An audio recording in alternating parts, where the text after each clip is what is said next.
Do it. Be quiet.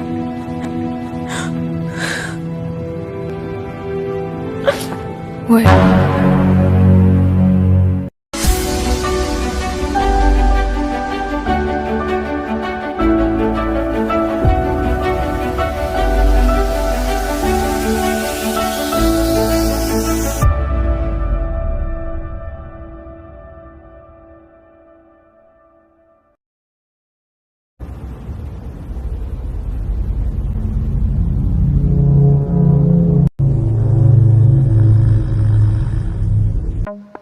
Film ini diawali dengan dua orang gadis yang bernama Kara dan Jess.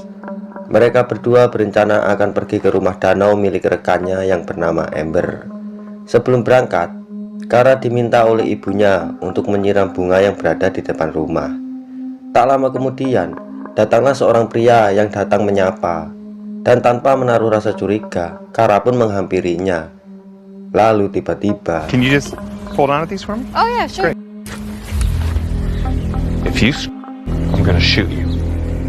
You gonna come with me? seketika Kara mengalami panik. Nafas dan detak jantungnya semakin tak beraturan.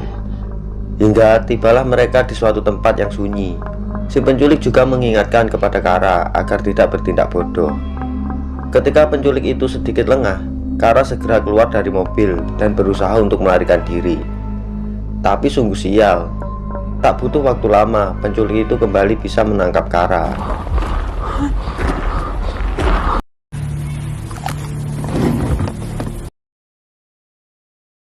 Di sisi lain, Jess yang sudah selesai mandi mulai mencari Kara. Karena tidak ketemu-ketemu, Jess dan ibunya Kara segera menghubungi teman-temannya yang lain. Namun tak ada satupun dari mereka yang mengetahui keberadaan Kara.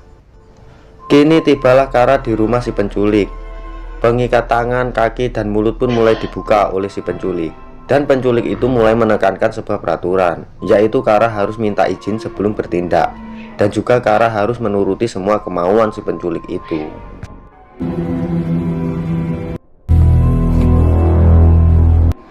Ibu Kara yang bingung akhirnya menelpon mantan suaminya, berharap Kara sedang bersamanya. Tetapi si mantan suami yang bernama Ron itu juga tidak mengetahui di mana Kara berada. Dan hingga pada akhirnya ibu Kara melaporkan kasus ini ke pihak kepolisian. You need to find her. I'm sorry. Di rumah penculik, Kara dan si penculik mulai bercerita tentang kehidupan mereka masing-masing. Dan dari sinilah Kara mengetahui jika si penculik adalah seorang mantan anggota Angkatan Laut. Si penculik juga berkata bahwa semua ini hanyalah sementara, dan jika Kara mau mengikuti semua kemauannya, Kara akan segera dibebaskan. Setelah percakapan itu selesai, si penculik mulai menyuruh Kara melakukan hal yang aneh-aneh.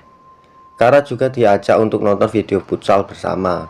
Dan mirisnya, hal ini harus dialami oleh Kara yang baru berusia 15 tahun.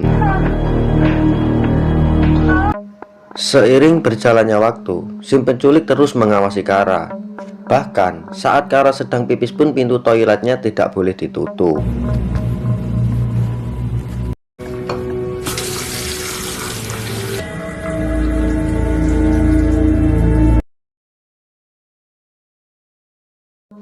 Di tempat lain, karena Kara tak kunjung ditemukan, ibu Kara pun kembali mendatangi kantor polisi.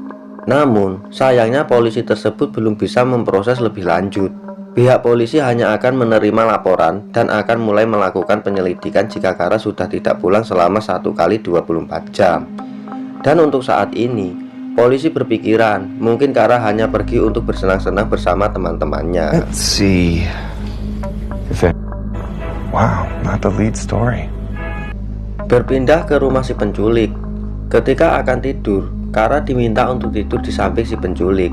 Namun bedanya, kaki dan tangan Kara harus diborgol.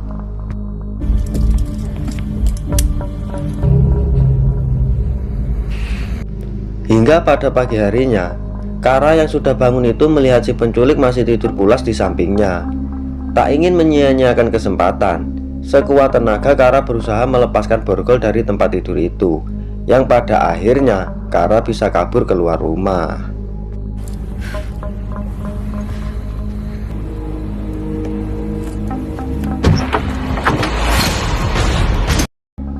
Kemudian Kara berlari ke jalan raya dan meminta bantuan pada orang yang melintas.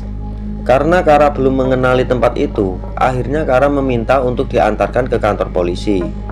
Sesampainya di kantor polisi, seorang polisi mulai membuka borgol yang ada di tangan Kara dan menyuruh Kara untuk menceritakan apa yang sudah terjadi. May I ask what's happened? I was kidnapped yesterday by a man. How did you get here? I stopped a Polisi itu juga menyuruh bawahannya untuk mencari laporan tentang orang hilang atas nama Kara Robinson. Orang yang sudah menolong Kara pun juga dimintai keterangan tentang di daerah mana Kara ditemukan. Tak butuh waktu lama, laporan orang hilang atas nama Kara pun turut ditemukan, dan polisi itu pun langsung menghubungi ibu Kara. Tangis keduanya pun langsung pecah ketika mereka ngobrol lewat telepon. baby. I'll be right there, okay? Demi tertangkapnya si penculik, polisi itu pun mengajak Kara ke tempat dia disekap. Tapi sesampainya di sana, Kara malah kebingungan dan tak tahu apartemen mana yang disinggahi si penculik itu. Excuse me, sir. All of his windows are covered up. Would you mind showing the sergeant here to the leasing office? Akhirnya Kara kembali dibawa ke polsek setempat. Dengan menyodorkan sekumpulan foto kepada Kara, si polisi bertanya seperti apa sebenarnya tampang si penculik itu. Dan dengan mudah Kara langsung menunjuk salah satu foto. Dan ternyata pria penculik itu bernama Erik Saputra. Lalu Kara meminta kepada pihak kepolisian untuk menggeledah sebuah kotak yang berada di bawah hewan peliharaan. Karena Kara mencurigai ada sesuatu di dalam kotak itu. Para polisi kemudian bergegas menuju TKP dan mulai menggeledah kotak itu. Dan benar saja, para polisi itu menemukan banyak bukti di dalamnya, mulai dari pakaian, celana dalam, BH, dan koran yang berisi tentang berita kehilangan. Those aren't. And find this son of a bitch. Di tempat lain, para polisi mulai menyebarkan foto si penculik.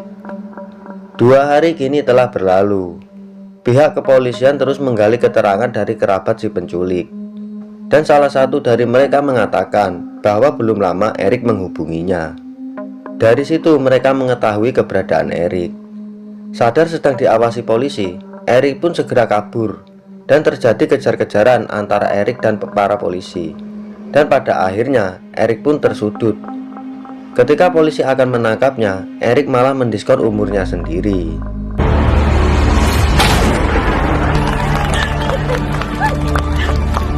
Mendengar berita tentang kematian Erik, Kara memilih merahasiakan bahwa apemnya pernah dikobelin si penculik. Dan hal itu akan menjadi rahasia kita semua. Dengan kembalinya Kara ke pelukan ibunya, film ini pun berakhir. I patted him.